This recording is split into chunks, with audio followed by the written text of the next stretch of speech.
Right now আপনার budget যদি 20,000 টাকা হয়ে থাকে এবং যদি আপনারা একটি সেরা মোবাইল ফোন কিনতে চান তাহলে আপনারা সঠিক ভিডিওতে ক্লিক করেছেন। কেননা বন্ধুরা আজকের এই ভিডিওতে আমরা 20,000 টাকা বাজেট সেগমেন্টের ভেতরে সেরা 5টি মোবাইল ফোন নিয়ে আলাপ করব, যেগুলো তাদের প্রাইস পয়েন্ট অনুযায়ী বিশেষ কিছু অফার করছে। তো বন্ধুরা আপনারা এটা মনে করবেন না যে এই মোবাইল ফোনটি শুরুতে রয়েছে বলে এই মোবাইল ফোনটি সবচেয়ে সেরা এবং এই মোবাইল ফোনটি শেষে রয়েছে বলে এই মোবাইল ফোনটি ভালো না।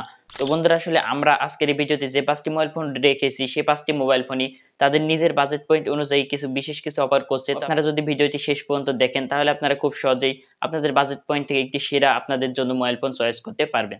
তাহলে চলুন বন্ধুরা শুরু করা যাক। তো বন্ধুরা প্রথমতই আমাদের লিস্টে রয়েছে OnePlus Nord N30AC 5G এই মোবাইল ফোনটি। তো ফোনটি বাংলাদেশ মার্কেটে অফিসিয়াল ভাবে পাওয়া যাচ্ছে 128GB ভ্যারিয়েন্ট 15,999 টাকা। তো বন্ধুরা এখানে অনেকেই ভয় খেতে পারেন যে OnePlus এর ফোন গ্রিন লাইন পড়তে পারে, কিন্তু বন্ধুরা এই মোবাইল ফোনটিতে গ্রিন লাইন পড়ার কোনো ভয় নেই, কেননা মোবাইল ফোনটিতে রয়েছে একটি IPS LCD ডিসপ্লে এবং মোবাইল ফোনটি বাজেট পয়েন্ট থেকে সেরা কিছু অফার করছে 15,999 টাকা বাজেট পয়েন্ট থেকে। তো বন্ধুরা এই বাজেটের মধ্যে মোবাইল ফোনটিতে রয়েছে একটি MediaTek Dimensity 6020 এর মতন একটি 5G সেরা প্রসেসর, যেটা আমরা এই প্রাইস পয়েন্ট থেকে অফিসিয়াল মোবাইল ফোনে আমরা কোনো মোবাইল ফোনেই দেখবো না এরকম ধরনের একটি ভালো প্রসেসর, যার ফলে মোবাইল ফোনটি থেকে আপনারা একটি ভালো গেমিং কোয়ালিটি পেয়ে যাবেন। এছাড়া মোবাইল ফোনটিতে রয়েছে অক্সিজেন ওএস, যেটা হলো একটি বেস্ট কাতারের একটি ওএস। তার সাথে মোবাইল ফোনটিতে রয়েছে Android 14, ফোনটিতে ডুয়েল স্টোরেজ স্পিকারও রয়েছে, যার ফলে মোবাইল ফোনটি থেকে সাউন্ড কোয়ালিটিও খুবই দুর্দান্ত পাওয়া যায়। এছাড়া ফোনটিতে রয়েছে 5000 mAh এর ব্যাটারি, 33 ওয়াটের চার্জিং সাপোর্ট এবং ক্যামেরাতে রয়েছে 50 মেগাপিক্সেলের মেইন ক্যামেরা এবং 2 মেগাপিক্সেলের একটি ডিপ ক্যামেরা। তো এই মোবাইল ফোনটি 16,000 টাকা প্রাইস পয়েন্ট থেকে যে সকল বিষয়গুলো দিচ্ছে অফিসিয়াল মোবাইল ফোন হিসাবে, এই মোবাইল ফোনটি আপনাদের লিস্টে অবশ্যই রাখতে পারেন। মোবাইল ফোনটি সকল কিছু প্রাইস পয়েন্ট অনুযায়ী ভালো রয়েছে, শুধুমাত্র একটি জিনিসই কমতি রয়েছে, সেটি হলো মোবাইল ফোনটিতে 4GB র্যাম রয়েছে। তো এই জায়গাতে যদি 4GBর জায়গায় 6GB র্যাম হতো তাহলে মোবাইল ফোনটির সকল দিক ভালো হয়ে যেত। তো যেটা আপনারা সকলেই জানেন যে বাজেট পয়েন্ট থেকে কোনো একটি মোবাইল ফোন নিতে গেলে কোনো না কোনো দিক দিয়ে একটি মোবাইল ফোনের খারাপ অবশ্যই থেকে থাকে। দেন বন্ধুরা পরবর্তীতে আমাদের লিস্টে রয়েছে একটি আনঅফিসিয়াল মোবাইল ফোন, যেটা 17,000 টাকা বাজেট পয়েন্টে পাওয়া যাচ্ছে এবং এই বাজেট পয়েন্ট থেকে মোবাইল ফোনটি সেরা কিছু অফার করছে। তো মোবাইল ফোনটি নাম হলো Motorola Moto G34। তো এই মোবাইল ফোনটি 128GB ভ্যারিয়েন্ট পাওয়া যাচ্ছে 17,000 টাকার আশেপাশে আনঅফিসিয়াল ভাবে। তো যেটা আপনারা সকলেই জানেন যে আনঅফিসিয়াল মোবাইলের ফোনের দাম কম বেশি হতে পারে, তো এটা আপনারা স্টোরে যোগাযোগ করে মোবাইল ফোনটির কারেক্ট প্রাইসটি জেনে নিতে পারেন। এবং বন্ধুরা মোবাইল ফোনটি 17,000 টাকা বাজেট পয়েন্ট থেকে সেরা কিছু অফার করছে, যেমন মোবাইল ফোনটিতে রয়েছে একটি কোয়ালকম স্ন্যাপড্রাগন 695 এর মতন একটি সেরা প্রসেসর 5G প্রসেসর, যেটা আমরা কম বাজেটের মধ্যে এরকম কোয়ালকম স্ন্যাপড্রাগনের প্রসেসর আমরা দেখে থাকি না, যার ফলে মোবাইল ফোনটি থেকে আপনারা খুব ভালো কোয়ালিটির গেমিং পারফরমেন্স পেয়ে যাবেন। এছাড়া মোবাইল ফোনটিতে রয়েছে 120 hertz high refresh rate, Android 14 এবং মোটোরোলার ইউআইও যথেষ্ট ভালো একটি ইউআই, যেটা আপনারা সকলেই জানেন।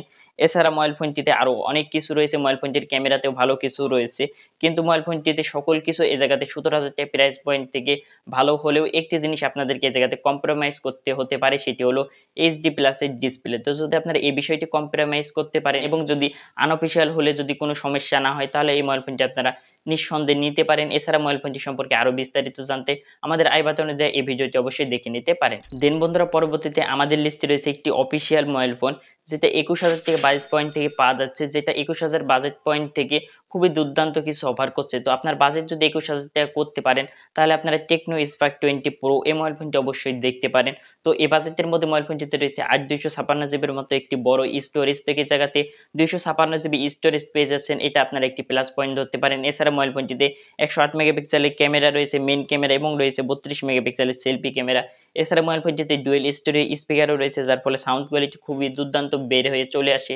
এছাড়া মোবাইল ফোনটিতে রয়েছে full HD plus IPS LCD 120 হার্টজের ডিসপ্লে এবং রয়েছে ব্যাটারিতে 5000 mAh এর ব্যাটারি, 33 ওয়াটের চার্জিং সাপোর্ট এবং MediaTek Helio G99 এর মতন একটি ভালো প্রসেসর। তো এই মোবাইল ফোনটির কোনো দিক দিয়ে আপনারা কমতি পাবেন না। যদি আপনার বাজেট যদি 21,000 করতে চান এবং যদি আপনারা এই বাজেটের মধ্যে একটি টেকনোর মোবাইল ফোন নিতে চান তাহলে আপনারা এই মোবাইল ফোনটি নিঃসন্দেহে নিতে পারেন। এছাড়া বন্ধুরা আপনারা যদি এই বাজেট পয়েন্ট থেকে যদি একটি বড় ব্যাটারি চান এবং যদি আপনাদের আল্ট্রা ওয়াইড ক্যামেরার প্রয়োজন হয় তাহলে আপনারা আমাদের লিস্টে থাকা এই মোবাইল ফোনটি দেখতে পারেন, Motorola Moto G54। তো এই মোবাইল ফোনটি বাংলাদেশ বাজারে আনঅফিসিয়াল হিসেবে পাওয়া যাচ্ছে 20,000 টাকা বাজেট সেগমেন্টের আশেপাশে 128GB ভ্যারিয়েন্ট তো এই মোবাইল ফোনটি এই বাজেটের মধ্যে রয়েছে 6000 এমএএইচ এর ব্যাটারি এবং 33 ওয়াটের মতো চার্জিং সাপোর্ট। তো যাতে 6000 এমএএইচ বা যাদের আসলে বড় ব্যাটারি প্রয়োজন এই বাজেটের মধ্যে, তারা ইচ্ছা করলে এই মোবাইল ফোনটি তাদের লিস্টে রাখতে পারে। এছাড়া মোবাইল ফোনটিতে রয়েছে MediaTek Dimensity 7020 এর মতন একটি ভালো প্রসেসর, অ্যান্ড্রয়েডের লেটেস্ট ভার্সন রয়েছে 14 রয়েছে, তার সাথে 50 মেগাপিক্সেলের মেইন ক্যামেরা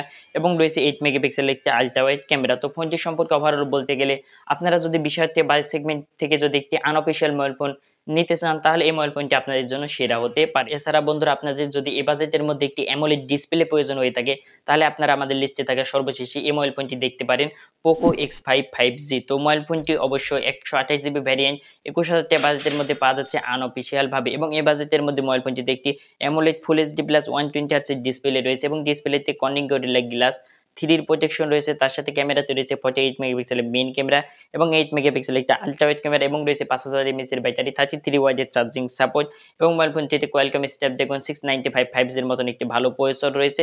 তো মোবাইল ফোনটি সম্পর্কে ওভারঅল বলতে গেলে প্রাইস পয়েন্ট থেকে এই জায়গাতে ভালো কিছু রয়েছে বা সাজানো গোছানো প্যাকেজ রয়েছে, কিন্তু এই জায়গাতে আপনাদের কাছে এই মোবাইল ফোনটি সম্পর্কে 3টি বিষয় খারাপ লাগতে পারে। প্রথমত, আপনাদের যদি এমআই এর উপর যদি বিশ্বাস থাকে, তাহলে এই মোবাইল ফোনটি দেখতে পারেন। এছাড়া বন্ধুরা, এই মোবাইল ফোনটিতে শুধুমাত্র 6 জিবি র্যাম রয়েছে 21,000 টাকা প্রাইস পয়েন্ট থেকে। তো আমার মনে হয় যে আপনার এর থেকে মোটো G54 সে মোবাইল ফোনটি এর থেকে ভালো হতে পারে। এছাড়া মোবাইল ফোনটি 1 বছরের পুরাতনও রয়েছে। তো আপনাদের যদি এই বাজেটের মধ্যে একটি অ্যামোলেড ডিসপ্লে যদি প্রয়োজন হয়ে থাকে, তাহলে আপনারা এই মোবাইল ফোনটি নিতে পারেন।